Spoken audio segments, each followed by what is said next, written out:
अस्सलाम वालेकुम, मैं हूं नादिया अनवर और आप देख रहे हैं प्रोग्राम फ्यूचर ऑफ पाकिस्तान। नाज़रीन, जैसे कि आप देख रहे हैं कि इस वक्त केयर टेकर गवर्नमेंट आ चुकी है और जो हमारी पुरानी गवर्नमेंट है वो जा चुकी है। और अगर हम देखें तो इन 15 दिनों में जो एक बहुत बड़ा चेंज आया है वो ये आया है कि दो बार पेट्रोल प्राइसेस जो है वो बढ़ी हैं और वो लगभग जो है उसका जो अमाउंट है वो 37 रुपीज के लगभग है।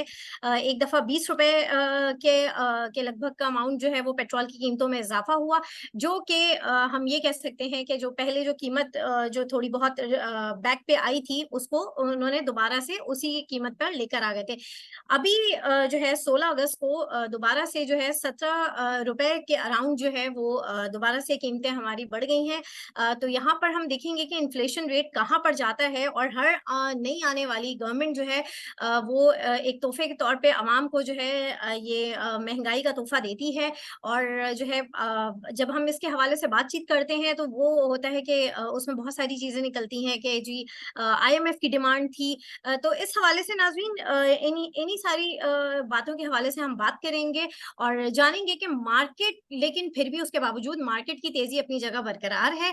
और जो है जहां तक हमने देखा कि डॉलर प्राइसेस भी जो है उसमें भी काफी इजाफा हमने देखा कि लगभग जो है अगर हम ओपन मार्केट की बात करें तो 300 से तजावुज कर गई है उसकी भी प्राइस। तो यहाँ पर हमारे साथ मौजूद हैं चेस सिक्योरिटीज के डायरेक्टरेट ब्रोकरेज हमारे साथ मौजूद है मोहम्मद रिजवान साहब। तो उनसे हम बात करेंगे, उनसे हम जानेंगे कि किस तरह से इस वक्त मार्केट में क्या चल रहा है और आगे क्या होने वाला है और क्या जो है इन्फ्लेशन की सूरत हाल रहेगी। तो आइए उन्हें वेलकम करते हैं। अस्सलाम वालेकुम सर। जी वालेकुम सलाम। आई थिंक आपने जो अभी स्टार्ट में इंट्रोडक्शन में एक बात की कि पेट्रोल की प्राइसेस जो बढ़ती है उससे मार्केट ने उसको पॉजिटिवली रिएक्ट किया है। और मार्केट जो है ना उसके बावजूद भी बढ़ती रही है। उसकी सबसे बड़ी रीजन ये है कि जो इन्वेस्टर्स का कॉन्फिडेंस है वो इस चीज़ पे होता है कि अगर एक चीज़ महंगी मिल रही है तो आप उसको सस्ता करके ना बेचें। उसकी वजह से ये होता है कि फिर आने वाले दिनों में हमें जो है खसारे का और बहुत सारी चीज़ों का सामना करना पड़ता है। तो आई थिंक इसको इन्वेस्टर ने पॉजिटिव लिया कि हम अंडर आईएमएफ प्रोग्राम जो इस वक्त मौजूद है, 6 9 महीने का जो हमारे प्रोग्राम चल रहा है, जो कि आई हम्म। गेस मार्च में जाके एक्सपायर होगा। तो उसमें हम्म। यही है कि जो प्राइसेस अगर आपकी डॉलर की प्राइस या इंटरनेशनल प्राइस बढ़ने की वजह से हो रही है उसको हम फौरन पास ऑन कर दें। तो लोगों का ये कंसर्न था कि इंटरम सेटअप में शायद चीजें थोड़ी सी लैक्स होंगी या ये जाते जाते जो है प्राइस को नहीं बढ़ा पाएंगे। बट हमने देखा कि जैसे ही 17 रुपए से प्राइस बढ़ी वो फौरन पास ऑन हो गई। आपका दूसरा सवाल था इन्फ्लेशन को लेके। यस, इन्फ्लेशन का इम्पैक्ट शॉर्ट टर्म में बिल्कुल बहुत ज्यादा होगा। एंड आई गेस कि आने वाले 1 2 महीने में हम एक हाइपर इन्फ्लेशन, एक थोड़ी हाई साइड पर इन्फ्लेशन का नंबर देख रहे होंगे। बट क्योंकि पूरे साल में तकरीबन इन्फ्लेशन का नंबर 22 23 26% से ऊपर आया और कहीं पर 38% भी तक भी गया, 30 एंड सर अबव जुलाई गया। में 28 था। सॉरी, 28% के अराउंड था। तो आई थिंक इसका जो एवरेज नंबर है वो 20 22% से नीचे नहीं है।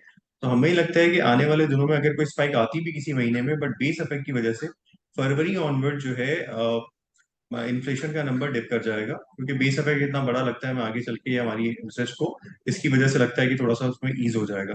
इसी वजह से मार्केट में हमने एक थोड़ा सा बुल रन देखा। एक तो ये कि कुछ सेक्टर जिनमें ऑलरेडी काफी अच्छी वैल्यूएशन थी, जिसमें बैंकिंग सेक्टर था, जिसमें ऑयल एंड गैस था, और ऑयल एंड गैस में जो बीच में बात हो रही थी रिगार्डिंग बिग डिविडेंड्स की और कुछ रिफॉर्म्स थे और कुछ गैस प्राइस वगैरह की, तो उसकी वजह से कि हमने एक अच्छा बुल रन उसमें देखा।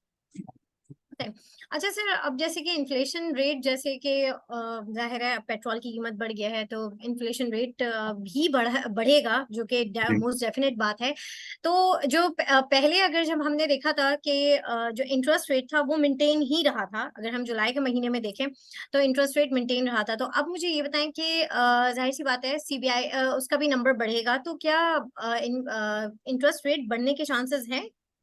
देखिए, इसको जो है अंडर आईएमएफ प्रोग्राम जो है हम इसको नजरअंदाज तो नहीं कर सकते, क्योंकि आई एम श्योर कि अगर इन्फ्लेशन का नंबर कंसिस्टेंट बेसिस पे 30% एंड अबव के करीब या 28% पे आया तो हमें 1 2% की एडजस्टमेंट करनी पड़ेगी। बट वो बहुत शॉर्ट टर्म होगी। अगर ऐसा हुआ कि हमें यहाँ से 1 2% इंटरेस्ट बढ़ाना भी पड़ा, तो जैसे मैं आपसे पहले भी अर्ज कर चुका हूँ कि फरवरी और मार्च के महीने में जो इन्फ्लेशन का नंबर आगे डिप होता हुआ दिख रहा है या थोड़ा सा ईज होता हुआ दिख रहा है, तो आपको एक वहां पर एक रिलीफ भी थोड़ा सा दिखेगा। But yes, under IMF program अगर कोई चीज है, अगर आपका इन्फ्लेशन का नंबर हो रहा है तो उसको कंट्रोल करने के लिए सबसे बेसिक टूल है इंटरेस्ट रेट। वो डेफिनेटली बढ़ सकता है और उसमें शायद 1 से 2% की आपको अपर ऊपर जाता हुआ दिख भी जाए। सही। अच्छा सर, यहाँ पर मैं आपसे ये पूछूंगी कि जैसे इन्फ्लेशन रेट बढ़ रहा है, सारी चीजें अपनी जगह पर हैं। अब हर तरह से जो जितने भी हैं, अब यहाँ पर ये कहा जाता है कि हम हमारे आईएमएफ के प्रोग्राम की डिमांड थी। अभी जो साबका हुकूमत हमारी गई है, उनके साथ जो उनकी जो जितनी भी अगर हम ये कहें जो उनको पर्स वगैरह थी, उनमें से सुनने में आया है कि बहुत सारी पर्स उनकी वापस भी नहीं हुई हैं। जैसे अगर हम उनकी गाड़ियों की लग्जरीज वगैरह की हवाले से बात करें, तो जो है इन मामलात का भी तो इफेक्ट इकोनॉमी के ऊपर पड़ेगा ना। आप सही कह रही हैं। आई थिंक इस ये एक हमारा थोड़ा सा एक होता है कि गवर्नमेंट जब जा रही होती है तो वो अपनी साथ जो पर्क्स होती हैं उसको वापस करने में थोड़ा सा रिलक्टेंट होती हैं। बट आई थिंक वो शायद उसका इम्पैक्ट होता है। बट आई थिंक जो मेजर जो चीजें हैं जो शायद पिछली गवर्नमेंट ने कर दी थी इकोनॉमिक रिलेटेड, जिसमें आई थिंक आपकी जो पेट्रोल प्राइस का बढ़ाना, गैस ओबीसी के टैरिफ को बढ़ाना, और आई थिंक ये जो इंटरम सेटल में भी हमें अभी तक कंटिन्यूएशन लग रही है। अगर आप देखें तो इंटरम सेटअप के आते ही $2 जो है ना कंटिन्यूसली बेसिस पे 2 दिन से आई थिंक इंटरबैंक में भी ऊपर आया और ओपन मार्केट में हाँ। ऊपर आया। जो आईएमएफ की बिल्कुल। बेसिक कंडीशन थी कि अगर आपको इम्पोर्ट खोलना है, अगर आपको चीजें करना है, तो डॉलर के रेट को मार्केट रेट पे डिटरमाइन होने दें, बजाय इसके कि आप उसको खुद कंट्रोल करें। बट यस, आप बिल्कुल सही कह रही हैं कि कुछ चीजें इससे फर्क पड़ता है। ऑब्वियसली गवर्नमेंट की जो एक हमारे पास एक कंट्री एक जो आईएमएफ प्रोग्राम में है, और आई थिंक हम दोनों दोनों फिस्कल साइड रन दोनों डेफिसिट रन करें, फिस्कल साइड भी और करंट अकाउंट में भी। अगर अभी तो कंट्रोल्ड है बिकॉज हमने इम्पोर्ट काफी कंट्री कर दी थी, बट आने वाले दिनों में वो भी प्रेशर होगा। तो अगर उस सूरत में अगर आपकी जो गवर्नमेंट एक्सपेंडिचर्स हैं या उसको आप कंट्रोल नहीं करते, या जो आप कह रही हैं कि लग्जरी मराज जो है वापस नहीं होती हैं, और दूसरे आने वाले उसको दोबारा से अपने लिए कुछ और अलग से अरेंजमेंट करते हैं, तो डेफिनेटली इसका बोझ भी खजाने और फिर कौम पे पड़ता है, टैक्स पेयर के पैसों में पड़ता है। टाइम। अच्छा सर, अब यहाँ पर मैं आपसे ये पूछूंगी कि जैसे एमसीआई की न्यूज आई है, तो उसमें जैसे कि कुछ कंपनीज एड अप हुई हैं लोअर कैप और उसमें तो मुझे ये बताएं कि जो है इसमें अभी फिलहाल तो 31 अगस्त तक जो है उसमें प्रेशर नजर आ रहा है। तो जो फॉरेन बायर्स हैं उनकी तरफ से फिर क्या मामलात होंगे।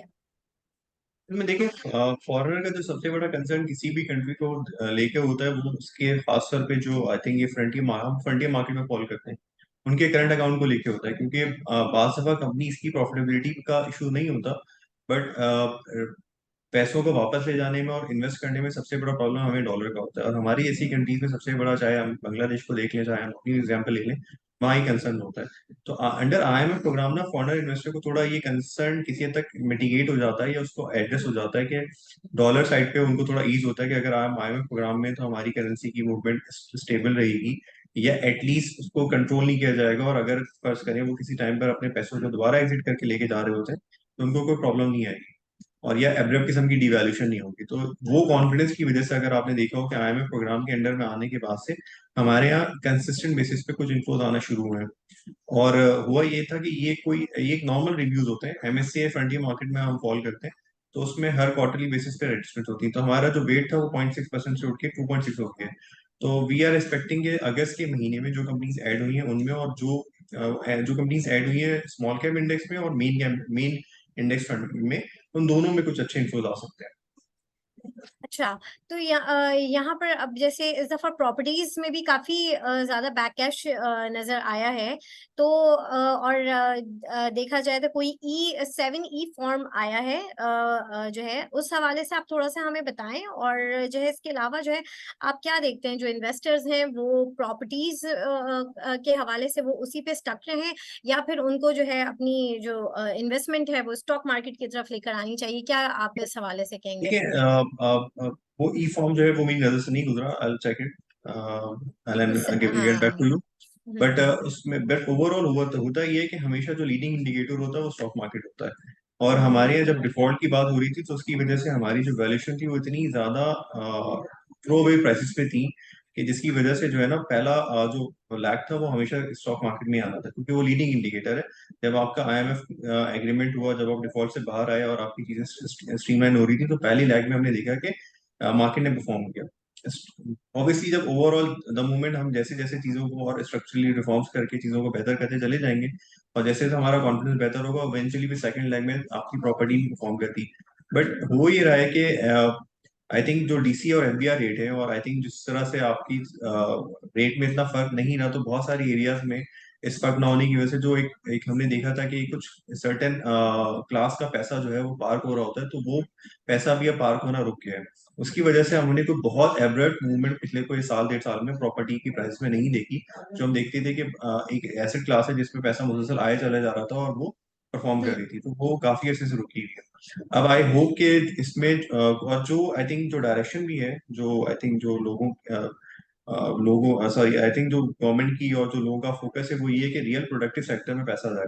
तो उसको देखते हुए मुझे मुझे ऐसा लगता है कि आने वाले दिनों में भी प्रॉपर्टी जो है लोगों के लिए लीज प्रायोरिटी होगी इन्वेस्टमेंट के लिए। आई थिंक उसमें जो भी गेन्स आएंगे वो थोड़े से लैग के साथ आएंगे। पहले आई थिंक वी एक्सपेक्ट के जो जो रियल सेक्टर है उसमें, और आई थिंक इसमें आपको पैसा आता हुआ और वहाँ परफॉर्मेंस दिखेगी, क्योंकि डी वैल्यूएशन के बाद जो सबसे पहला इम्पैक्ट होता है वो आई थिंक स्टॉक मार्केट के बाद जो है जो रियल जिस एक्सपोर्ट सेक्टर है और बहुत सारे ऐसी सेक्टर्स हैं, मुझे लगता है कि वहां पर ज्यादा लोगों का फोकस और शिफ्ट होगा। अच्छा, क्यों फोकस क्यों शिफ्ट होगा? क्या वजूहात हैं आप जो आई ये कह थिंक रहे इतनी ज्यादा डीवैल्यूशन होने के बाद हमने हमेशा देखा है कि जब आपका रेयर बहुत नीचे आ जाता है तो हमेशा जो है कुछ लैग के बाद जो है कुछ एक्सपोर्ट सेक्टर्स में जो है ना हमने बूम देखा है, या आपने पास में भी देखा होगा कि जब बहुत मैसिव किस्म की डीवैल्यूशन होती है उसके 3-4 महीने के लैग के बाद एक हैं। अच्छा फॉलो अप आता है एक्सपोर्ट सेक्टर की तरफ से। आई थिंक गारमेंट में अगर आप एयर ऑन एयर देखें तो तकरीबन 40% की ग्रोथ है।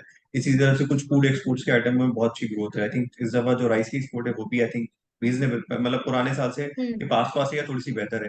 इस दफा हमारी और भी क्रॉस में मुझे लगता है कि थोड़ी सी नंबर्स बेहतर आ रहे हैं। तो आई थिंक ये जो डिवैल्यूएशन का इम्पैक्ट है वो थोड़ा लैग से आता है एक्सपोर्ट में, बट वो भी एक आपको रिफ्लेक्शन दिखेगी। तो आई गेस के स्टॉक मार्केट तो लीडिंग इंडिकेटर है, उसके बाद आपको रियल सेक्टर में भी थोड़ा सा पैसा या एक्सपोर्ट साइड पे आपको थोड़ी चीजें बेहतर होती हुई दिखेगी। सही। अच्छा सर, ये जो आईएमएफ के मामलात हैं, अभी तो केयर टेकर गवर्नमेंट है और सागदार साहब भी नहीं है, तो आपको क्या लगता है कि ये जो मामलात हैं ये किस तरीके से इम्प्लीमेंट होंगे? क्या जी, पूरा मार्केट को सिनेरियो भी है? जो पिछले 2 दिनों में मार्केट थोड़ी करेक्टिव फेज में थी, या मार्केट में इतनी ज्यादा एक्टिविटी नहीं थी, उसकी रीजन ये थी कि दो चीजें थी इस साल के जाते जाते। एक था कि आपको जो है 414 बिलियन रुपीस की जो पेमेंट थी पावर सेक्टर में वो हो जाएगी, बट वो ना हो सकी, जिसकी वजह से थोड़ा सा इन्वेस्टर का कॉन्फिडेंस शेक हुआ। दूसरा, लोगों का यही कंसर्न था कि कौन फाइनेंस इन्वेस्टर होगा और कौन इम्प्लीमेंट करेगा चीजें इस केयर टेकर सेटअप में, क्योंकि हमें ऐसा लग रहा है कि इलेक्शन जो सेंसस के रिजल्ट को अप्रूव होने के बाद नई हल्का बंदियों तक थोड़ा इलेक्शन थोड़ा डिले हो सकता है।